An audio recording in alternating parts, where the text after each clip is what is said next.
Hello everyone. We hope that you are doing well. If this is your first time on this channel, welcome to YouTube official verified US Immigration Updates channel, and welcome back if you are returning.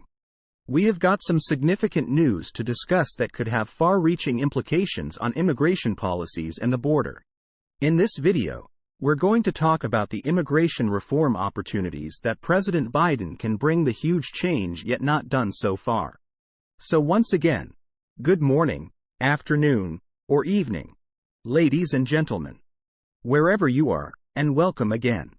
If you are interested in learning more about this topic, stay tuned until the end of this video. If you like this video, please click the subscribe button, the like this video button, and don't forget to press the bell icon to get new updates instantly and directly to your YouTube.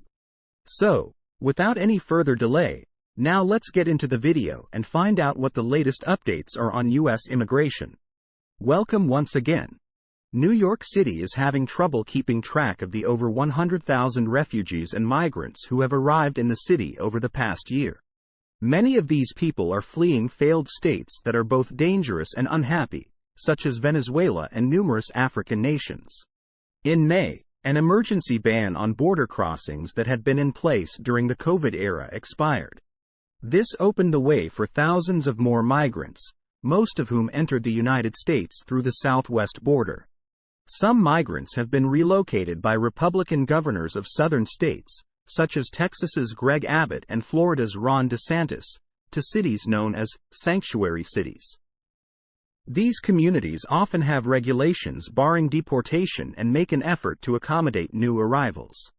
That is plainly a political trick, but it is one that has been drawn from a genuine grievance. Liberals on the coasts and in the north are outraged by how migrants in border states are treated, but they don't generally have to deal with the expenditures and stresses that come with having undocumented immigrants continuously walking through their communities. Well, they finally did it, and the results are not pretty. Fights have broken out across Sanctuaryland as politicians accuse one another of not doing enough to house and feed migrants at a time when homeless shelters are overflowing with people looking for refuge. The ongoing drama in New York is a microcosm of the problematic nature of the entire immigration system in the United States. The mayor of New York City, Eric Adams, has asked the mayors of other New York communities to take some of the migrants that are being housed in New York City, but those other cities have declined, and the governor of New York, Kathy Hochul, has supported their refusal. It is not anyone's fault, but it is everyone's. Adams and Hochul are of the opinion that the federal government should do more to assist, while the administration of Vice President Joe Biden is of the opinion that New York authorities first need to strengthen their own systems before the federal government can do more. And everyone blames Congress for the continuous dithering that has taken place regarding immigration reform, pointing notably to Republicans who appear to favor the current turmoil than any kind of legislative solution, even half measures. Nevertheless, the mayhem in New York, which is receiving extra attention because, well, it's happening in the media capital of the country, could present a chance for Vice President Biden. Regarding this matter, Biden could use some help. His approval rating across the board is something around 40%, but it's only somewhere around 30% for how he handles immigration. More than 2-to-1 of the electorate's preference goes to Republicans over Democrats when it comes to the topic of border security, and immigration is one divisive subject that can help drive up Republican turnout in close elections. The fact of the matter is that in order for Biden to make any ground on the migrant issue, he may need to abandon the technocratic impulses that have served him well in the past and perhaps even take a page from Donald Trump's playbook on self-promotion. Hochul's goal is commendable. He wants all of the migrants who are now waiting in New York to be issued work permits as soon as possible so that they can start working and earning money. This is also the goal of the vast majority of the migrants. In their statement, which was sent in the form of an open letter to Vice President Biden and the leaders of the congressional leadership, a collection of important New York firms stated that there is a compelling need for expedited processing of asylum applications and work permits for those who meet federal eligibility standards. In the letter, which was signed by the CEOs of more than 100 different companies, it was stated that There are labor shortages in many U.S. industries, where employers are prepared to offer training and jobs to individuals who are authorized to work in the United States. Pfizer, BlackRock, Blackstone, Citi, Goldman Sachs, and J.P. Morgan Chase were among the companies that were mentioned in the letter. Therefore, thousands of migrants who are eager to find work are wasting their time by doing nothing productive. Companies are interested in hiring them but are unable to do so. What exactly is the issue? Right here, at the beginning, is when the problems with the system start to manifest themselves. According to those knowledgeable with the matter, the application procedure for a work permit is convoluted and takes far too much time. From the time you apply for a work permit until you actually receive one, the process typically takes at least 6 months. Immigration attorneys can be helpful, but their services come at a high cost. The situation in the charitable sector is dire. Citizenship and Immigration Services, CIS, is the primary organization that is responsible for approving work permits. A significant number of migrants do not even submit an application for a work permit until they have been in the country for some time and are familiar with the procedures that they are expected to follow.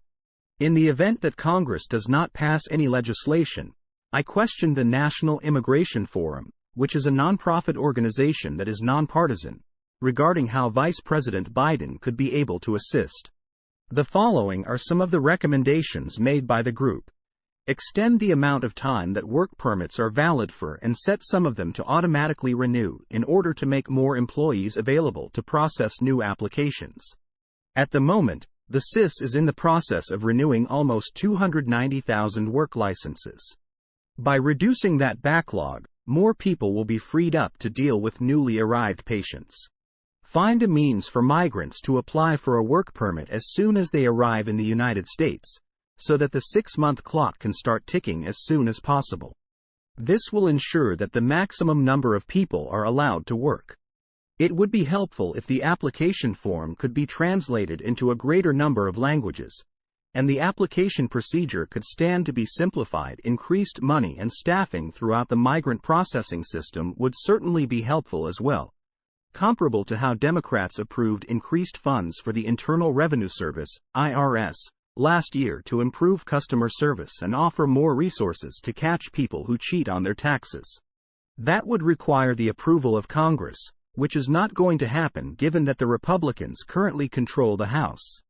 But Vice President Biden can surely raise more awareness about the critical need for additional funds for immigration and the issues that arise from a lack of resources. Biden is able to go even further. Congress only allocated a percentage of the total monies necessary to construct Donald Trump's infamous border wall while he was in office as president. However, Trump obtained additional funds from other sources, including $10 billion taken from the Pentagon budget. The reallocation of those money resulted in a reduction of funding for other priorities and led to the filing of lawsuits disputing the legality of the decision. This was not an example of good governance. On the other hand, Trump did try to bulldoze his way past the typical obstructions in Washington, D.C., on a topic that is extremely important to his followers. Why doesn't Biden just do it? He does not have to go to the extremes as Trump has by cutting funds for some programs in order to increase funding for others. However, neither would it require billions of dollars. Biden might at least make a show of trying to whip the immigration bureaucracy into shape if he addressed a particular problem that is now bedeviling Democrats. This problem is the thousands of unemployed migrants who are living in their communities and who need to find work. Is there not even a small amount of money in the federal budget of $6.4 trillion that might be used to help reduce the backlog of work permits at CIS? The primary problem that Democrats have with the immigration policies of the Republican Party is that they demean people who are willing to work hard in order to improve their life. To further dehumanize individuals, it is inhumane to keep them from working by suffocating them in bureaucracy. Put more people to work, and you'll find that some of the other issues will take care of themselves. That's all we have for you in this bulletin. I hope you found this video useful. We will continue to keep a close eye on the developments as immigration-related updates and will publish new videos when there are more updates. The U.S. Immigration Update channel provides all necessary visa information and procedures for your U.S. immigration journey. It is important to understand the United States immigration processing steps, visa application requirements, processing times, forms, fees, and more. We will continue to provide all information about U.S. visitor visas such as B1 and B2, work visas such as L1A, L1B, and H1B, student visas, green cards, immigrant visas, EB1, EB2, EB3, EB4, and EB5, and family immigrant visas. Thank you for visiting us today, and we'll see you in the next video. If you haven't subscribed to our channel, please subscribe channel for more U.S. immigration update videos.